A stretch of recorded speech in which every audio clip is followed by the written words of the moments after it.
door right in my face. My very first door I ever knocked on. And so I just quit. I've never gone since. No, the Lord's so gracious. He reminded me of that verse. If they reject you, you shake the dust off your feet and keep moving on. And so I told the guys that. I said, you know what? God says we got to keep moving on. And so we did. And the Lord started working in my heart with this call to preach, specifically the call of evangelism. My heart said, desire is for soul winning. It is to see people get saved. Amen. And I would fight that, and I'd think about evangelists that I've seen in times past. And boy, evangelists are usually outgoing. They're in front of people every night. I would see these different things, and man, that's not me. I don't want to do that. The only thing that I would have desired to be an evangelist is traveling. I love to travel. I think I've been in about 43 states so far. I love to travel. That's why I've got friends in different places and praying and things. But that's the only thing. And I fought that call for 3 months. I couldn't get away from it. I couldn't stop thinking about it. And God just kept saying evangelism, evangelism, evangelism. And about that time, about 3 months later, we were having a communion service. And my pastor was preaching about Jesus Christ and the cross and the blood of Christ and all that He's done for you. And he says, you know, here He's done all of this for you. What have you done for Him? And I had my hands and I just said, Lord, okay, I'll do it. But you have a lot of work to do on me. And I surrendered that day to the call to evangelism. And the difference between a calling and a burden is that a burden is temporary, a calling is consistent. You know, you can have you watch TV or you have a missionary come and they show you these pictures in Africa and things like that, and you get a burden for them, but 3 weeks later you're not thinking about it. Not so with me. Not so with a call. A call is going to be consistent. And you're going to have to, it's just going to consume you. And so I surrendered when I was 15 years old. And all throughout college, different times being in the ministry there in San Diego, and even here, it's evangelism. There's nothing else I can do. I've got to be an evangelist. And I did my internship with Evangelist Rich Tozer. He said, I said, Brother Tozer, out of all the evangelists I knew, I wanted to go and do my internship with him. It was required of us in college to do an internship with a pastor for a pastoral major and so on. And so he says, well, Tim, you know, the time I've got is about 5 weeks. He says, I've got 2 weeks in Southern California and 3 weeks in Hawaii. So, you know, maybe you can pray about that. And I said, yeah, I think I will go. Yeah. So I spent 3 weeks in Hawaii with him and 3 weeks in Southern California. And I asked him everything I could think of. And we would have sessions together about evangelism. And the thing that I always wondered about an evangelist is, you know, evangelist, the word is gospel. He's, you know, preaches the gospel. But why is it that I have such a burden for Christians to get right? For other Christians? Why is it that I have such a burden? And so we talked about that. I think he even mentioned it before I even asked him that question. And he says, because when Christians get revived, then they'll want to go out and tell others. There will be some soul winning. There will be a desire to reach out to others. Amen. And as I went through college, I read about, we were required to read about different revivals. Think about the Welsh revival.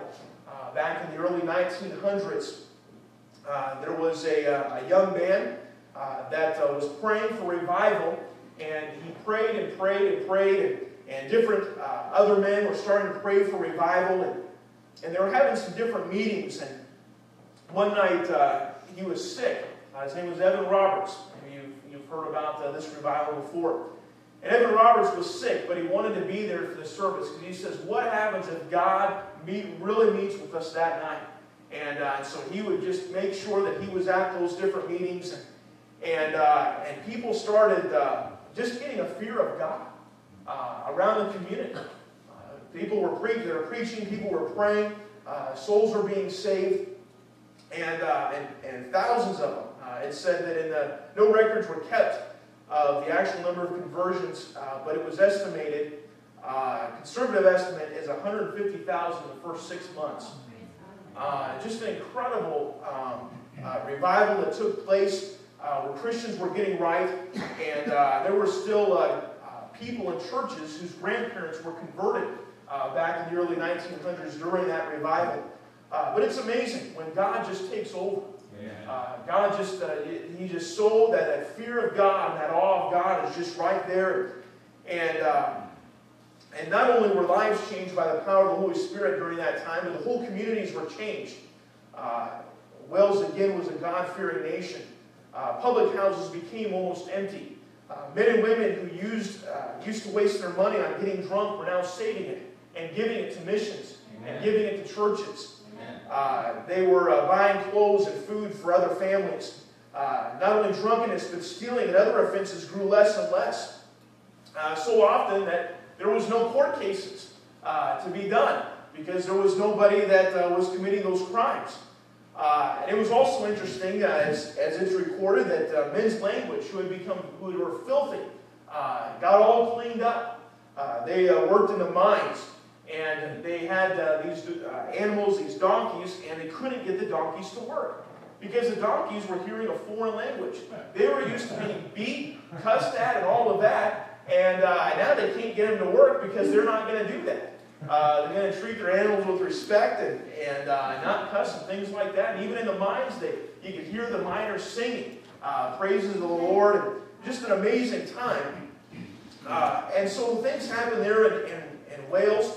I think about another revival that took place in the island of Lewis back in the 50s. In the 50s, these two little older ladies were praying. They were blind. They were sisters. And they were praying for revival. They were praying and saying that verse where it says, I will pour water upon him who is thirsty and floods upon the dry ground. They say, Lord, we're thirsty. And you've promised. And you're not doing it. And we need revival. We need you. And so they were trying to get their pastor to get different preachers to come on in. And the pastor was trying to get different preachers. And finally, these older ladies said, Mr. Mackay, you've tried so-and-so. You've tried this and that. You've tried special meetings, but have you tried God? And so that was very convicting. But they started praying. And there was a prayer meeting in a barn one night. And they were praying for revival. And one of the men were going through the book of Psalms and got to the part where it says that he that hath a clean hands and a pure heart. He says, God, are my hands clean, or is my heart pure?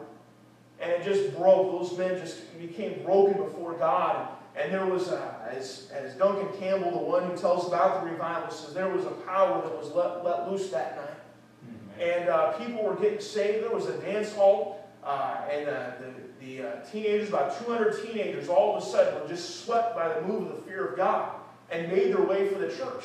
And there was a meeting at the church that night, and there was a young lady that was down at the altar saying, is there mercy for me? Is there mercy for me? And people were getting saved, and God was stirring up souls. And it was 3 years after the revival had happened that I heard this personal testimony of Duncan Campbell, one of the preachers. You can go on the internet and find it. He says, after 3 years, there's little known of backsliding. It's amazing. God was there. And, I hear these things, but what about America? What about things that have happened here? We've had the Great Awakening. It's back in the 1700s. We've also had little pockets of revival here and there. Think of Mordecai Ham.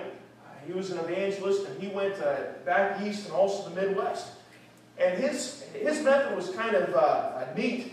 He would go to a town and find the worst sinner he could find. Who was the town drunk? Who was it that they thought would be the most impossible person to get saved? And he would go out there and try to lead them to Christ. And I remember one story he told of, I read in his biography. He was in Tennessee, and this guy was a drunk, and he was trying to run away from Mordecai Ham because he knew he was a preacher. And Mordecai Ham tackled him and sat him down and preached to him. And he got saved. And stopped his drinking, and the family was just amazed at what happened, what took place in this guy's life. That over 20 other family members got saved as well, and then the town just got revived. There were towns in Kansas, Oklahoma, and Texas that where there was no crime, that the sheriffs, the police officers, had no work to do, so they formed quartets to sing in the meetings that were going on. there was just, they got a job taken away. And that would be nice, to have some police officers off the street because there's no crime. Boy, that would be great. And so there are pockets of revival back then. And, you know, I come to this time now, here we're in 2011, and I know that God's doing some things. And I know that God is working in different parts of the world. I know of different preachers. I was hearing about a preacher the other day